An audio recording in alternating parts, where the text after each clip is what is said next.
YouTube channel में देखो यार, आज हम बात करने जा रहे हैं क्रिमिनल जस्टिस इस सीरीज़ की, जो जस्ट रिसेंटली हॉटस्टार पर रिलीज़ हुई है। अगर आप इस सीरीज़ को वॉच करना चाहते हो तो उसके लिए आपको हॉटस्टार की मेंबरशिप लेनी पड़ेगी। सो आज मैं आपको इसकी कंप्लीट स्टोरी और एंडिंग के बारे में बताऊंगा, और उसी के साथ साथ मैं आपको ये भी बताने की कोशिश करूंगा कि आप इस सीरीज़ में क्या क्या देख सकते हो। सो वीडियो को एंड तक देखते रहिएगा, और अगर आपको वीडियो पसंद है तो वीडियो को लाइक करके चैनल को सब्सक्राइब भी कर दीजिएगा। So without wasting any time let's start this video. तो इस कंप्लीट स्टोरी की शुरुआत में हम विक्रम नाम के एक सक्सेसफुल वकील से इंट्रोड्यूस होते हैं, जो आज तक अपने किसी भी केस में नहीं हारा था, और वो अपनी वाइफ और अपनी बेटी से काफ़ी ज़्यादा खुश था। लेकिन यहाँ पर उसकी जो वाइफ थी वो काफ़ी टाइम से साइकेट्री ट्रीटमेंट ले रही थी, क्योंकि वो क्लिनिकल डिप्रेशन से गुजर रही थी। सो यहाँ पर हम ये देखते हैं कि वो विक्रम का फ़ोन पिकअप नहीं करती, और जब वो पिकअप करती है तब वो उसे खाने के लिए बुलाती है, जहाँ पर विक्रम अपने केस को कंप्लीट कर कर खाने के लिए घर पर आता है, और वहाँ पर उसकी बेटी और उसके साथ उसकी बेटी की दोस्त रिद्धि वो भी आते हैं। सो यहाँ पर रिद्धि और रिया प्रोजेक्ट वगैरह कंप्लीट करने के बाद विक्रम उसे अपने घर पर छोड़ने के लिए निकलता है, जहाँ पर वो अपनी वाइफ का फ़ोन चेक करता है और उसमें एक अननोन नंबर उसे दिखता है, और तब वो इस अननोन नंबर को 2 क्वेश्चन मार्क्स के साथ सेव करता है, जिसमें वो मोक्ष जो एक्चुअली रिद्धि के फादर थे उनके पास उसे छोड़ने जाता है। और वो काफ़ी टाइम से अनु के सेक्रेटरिक डॉक्टर भी थे, और तभी वो उनका नंबर पूछता है, जिसमें वो 2 क्वेश्चन मार्क्स उसे दिखते हैं। इसी वजह से वो अनु के ऊपर शक करता है कि शायद से अनु का अफेयर मोक्ष के साथ चल रहा है। इसी वजह से वो अनु के साथ थोड़ी ज़बरदस्ती करने का ट्राई करते हैं, और यहाँ पर रिया उन्हें ये करता देखती है, लेकिन उसे ऐसा लगता है कि शायद वो रोमांटिक हो रहे हैं। इसी वजह से वो अपने रूम में वापस चली जाती है। अब यहाँ पर अनु टॉयलेट का बहाना देकर किचन में जाती है, जहाँ पर वो किचन से एक चाकू लाती है, और अपने किचन से चाकू लाने के बाद वो अपने रूम के अंदर जाती है, और तभी वो अपने पति को स्टैब करके मार डालती है। जिसके बाद वो घर के बाहर निकलती है, लेकिन घर के बाहर जाने से पहले वो सिटी हॉस्पिटल और उसके साथ पुलिस ऑफिसर्स को कॉल करती है और वहाँ से चली जाती है। जिसके बाद वहाँ पर पुलिस और एम्बुलेंस आती है, जो विक्रम की बॉडी को रिकवर करते हैं, और तब वो रिया को भी वहाँ से ले जाते हैं। जिसके बाद थोड़े समय बाद वहाँ पर सिटी हॉस्पिटल में अनु भी आती है, जो विक्रम को सॉरी सॉरी बोले जा रही थी, और तभी जो पुलिस ऑफिसर थे, जो इस केस के इन्वेस्टिगेटिंग ऑफिसर थे, वो उसे पकड़ लेते हैं। अब यहाँ पर उस अनु को एक प्राइम सस्पेक्ट की तरह ट्रीट किया जा रहा था, क्योंकि वही एक अकेली लड़की, मतलब वही एक अकेली स्त्री थी जिसने विक्रम की हत्या वगैरह करी थी। इसी वजह से उस पुलिस वालों को ऐसा लग रहा था कि शायद से इस हत्या के पीछे अनु का ही कहीं तो भी हाथ है। इसी वजह से वो इस केस को ओपन एंड शट करना चाहते थे, लेकिन यहाँ पर जो इसके इन्वेस्टिगेटिंग ऑफिसर थे उन्हें ऐसा लगता है कि शायद से कुछ तो भी स्ट्रेंज, कुछ तो भी मिसिंग है। इसी वजह से वो अनु के केस को माधव नाम के एक वकील को देते हैं, जो हमने क्रिमिनल जस्टिस के अभी सीज़न 1 में देखा था। सो यहाँ पर हम ये देखते हैं कि ये खबर अब पूरे शहर में फैल चुकी थी, और सभी लोगों ने अनु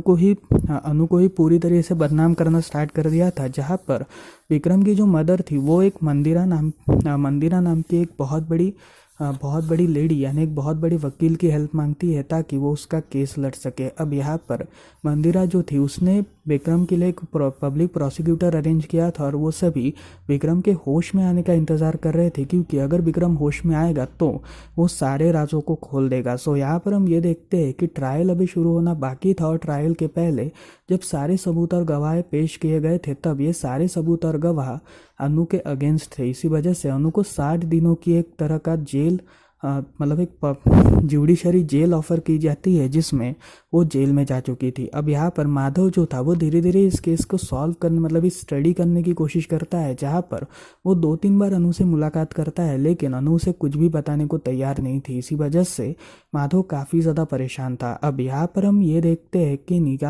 नियायत नाम के एक लड़की से इंट्रोड्यूस होते हैं, जो पहले विक्रम के लिए काम करती थी, और वो काफ़ी टाइम से मंदिरा के लिए भी काम करना चाहती थी। उसकी मुलाकात माधव से होती है, और तब माधव उसे अपने केस के बारे में समझाता है, जिसमें वो थोड़ा इंटरेस्ट लेती है, और तभी वो माधव की मदद करने का डिसाइड करती है। इसी वजह से वो माधव के साथ अनु से मुलाकात करने जाती है, जहाँ पर अनु जो थी वो जेल में काफ़ी बुरी तरीके से ट्रीटमेंट उसे मिल रही थी। एक्चुअली उसके साथ कोई भी नहीं था, और जो लोग जेल के इनमेट्स थे वो सभी उसे मारने की कोशिश कर रहे थे। इसी वजह से वो काफ़ी ज़्यादा डरी हुई थी, और तब वहाँ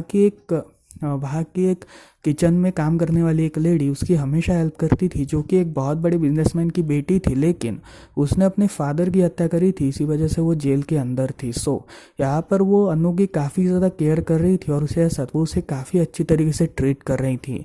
यहाँ पर माधव और उसी के साथ साथ निहायत ये दोनों अनु से मुलाकात करते हैं और यहाँ पर अनु ने ये बताती है कि एक्चुअली उसी ने ही उनको मारा है, क्योंकि वो काफ़ी टाइम से परेशान थी और वो एक तरह के डिप्रेशन से भी गुजर रही थी। और उसके साथ वो मोक्ष का भी नाम माधव को बता देती है। इसी वजह से माधव मोक्ष से मुलाकात करने जाता है, लेकिन यहाँ पर मोक्ष उसे एक मेडिकल ट्रीटमेंट की वजह से उसे कुछ भी नहीं बताता। यहाँ पर हम ये देखते हैं कि जो एक इन्वेस्टिगेटिंग ऑफिसर था वो अनु से ये कहता है कि अगर उसकी बेटी का नाम प्राइम सस्पेक्ट की लिस्ट से हटाना है तो तुम्हें ये कन्फेस करना होगा कि तुमने ही इस पूरी किलिंग करी है। जिसके बाद अनु जो थी वो अपनी बेटी को बचाने के लिए खुद के ऊपर ये इल्ज़ाम लगा देती है और तब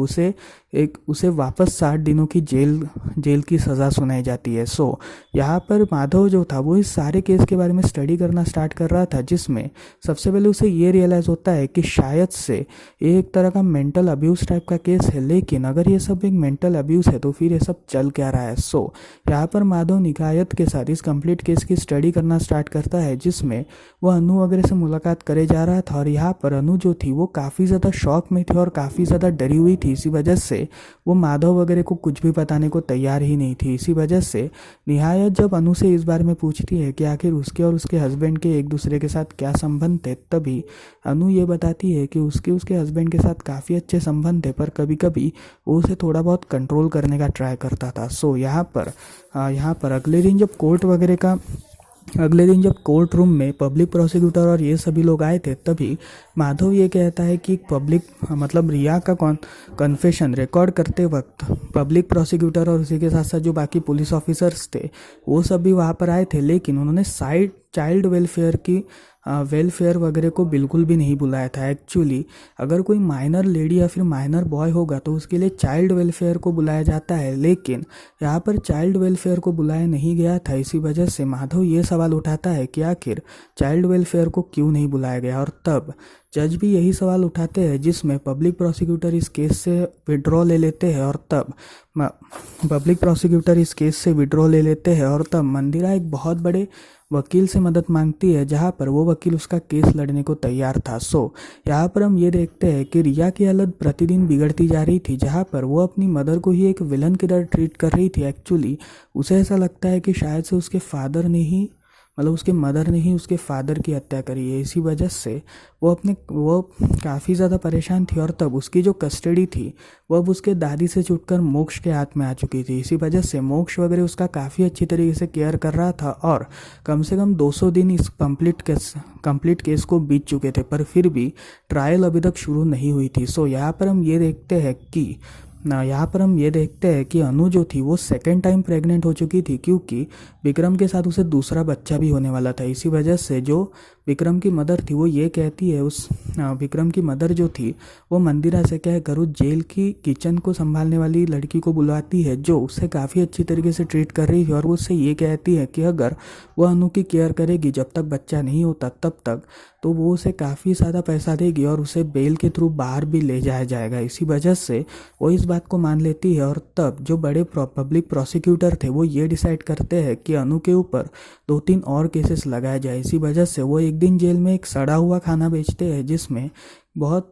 जिसमें जहर वगैरह मिलाया हुआ था, और सारी जितने भी कैदी थे उनके पेट पूरी तरीके से दुखना स्टार्ट हो चुके थे, और यहाँ पर अनु ने ही वो खाना नहीं खाया था। इसी वजह से सभी लोगों को ये शक था कि शायद से अनु ने ही ये सारा कांड किया है। इसी वजह से अगले दिन पूरी तरीके से जेल में दंगे हो जाते हैं और इस दंगों में अनु का नाम फंसाया जाता है। इसी वजह से अनु के ऊपर और भी कड़े चार्जेस लगाए गए थे और तब कोर्ट की ट्रायल वापस शुरू होना स्टार्ट होती है। यहाँ पर हम ये देखते हैं कि कोर्ट की ट्रायल शुरू होते वक्त सभी जितने भी पब्लिक प्रोसिक्यूटर और जितने भी मीडिया सेंटिमेंट्स थे वो सभी अनु के खिलाफ वगैरह काम कर रहे थे। इसी वजह से माधव और उसे साथ निहायत ये दोनों अनु से मुलाकात करती है। इस कोर्ट ट्रायल के पहले दिन के बाद जब वो अनु से मुलाकात करते हैं, तब अनु ने ये बताने का ट्राई करती है कि एक्चुअली उसके जो हस्बैंड थे विक्रम जो था वो हमेशा उसके साथ सेक्सुअल असॉल्ट करता था और वो हमेशा उसे मारता पीटता था। इसी वजह से वो काफ़ी ज़्यादा परेशान थी और उसके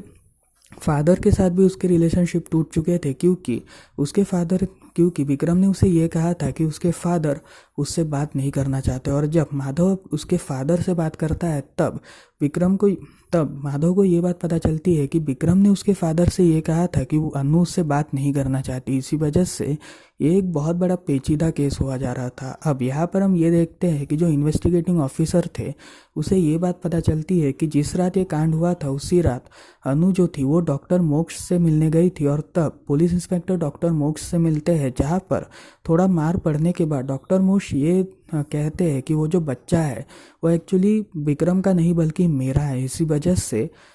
वजह से पूरे कोर्ट में काफ़ी ज़्यादा हैरानी हो चुकी थी, और तब अनु से पूछा जा रहा था कि आखिर ये सब क्या चल रहा है, जहाँ पर अनु कोर्ट में ये कहती है कि एक्चुअली उस दिन मोक्ष ने उसके साथ ज़बरदस्ती करने का ट्राई किया था उसकी बेहोशी की हालत में। इसी वजह से वो ट्रीटमेंट के नाम पर हमेशा उसके साथ ऐसा करता था। इसी वजह से मोक्ष जो था उसे एक रेप के चार्जेस में और उसके साथ अपनी पेशेंट के साथ ऐसे कांड करने की वजह से उसे जेल में डाल दिया जाता है। सो यहाँ पर केस पूरी तरीके से क्लियर हो चुका था कि शायद से अनु ने ही इस कंप्लीट कत्ल वगैरह किया होगा। लेकिन यहाँ पर माधव और भी रिसर्च करता है जिसमें वो उसकी बेटी रिया से कुछ सवाल करना चाहता था। सो यहाँ पर कोर्ट में ही जब पब्लिक प्रोसिक्यूटर रिया से सवाल करते हैं तब उन्हें ऐसा पता चलता है कि शायद कि विक्रम हमेशा अपनी वाइफ को आई लव यू वगैरह बोलता था, और तब उसके सामने यानी रिया के सामने वो हमेशा उसके साथ अच्छी तरीके से पेश आता था। लेकिन जब माधव उससे ये बात करता है तब रिया का ये कहना था कि वो उसे हमेशा तो नहीं देखती थी, लेकिन उनका रिलेशनशिप काफ़ी ज़्यादा अच्छा लग रहा था। सो यहाँ पर निहायत जो थी वो रिया से बोलती है कि आखिर तुमने उन्हें और क्या कहते हुए देखा था। तब रिया काफ़ी ज़ोर से चिल्लाती है कि वो उन्हें एक बार उसके सामने